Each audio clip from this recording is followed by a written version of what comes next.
Hi everyone, it's a weekend today and my family wanted some Desi breakfast.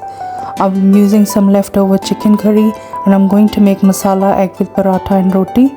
I'm gonna start off with telling you the ingredients.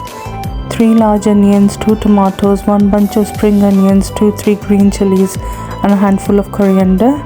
We're gonna need a wok. Add all the onions and tomatoes in there and saute it for a while, and add the spring onions, green chilies as well, and we're going to cook it for a while. I'm going to make 6 eggs, and this is the quantity I just showed you is for 1 egg.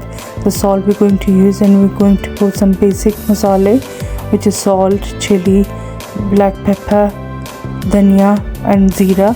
Now I'm going to crack the eggs one by one and put it in there. I'm making 6 eggs. It's better to crack in a bowl, so if any of them is off, so you'll know before.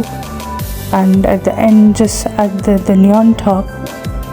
All my family really enjoy the masala egg. It's very simple and quick, and they love it with paratha and roti.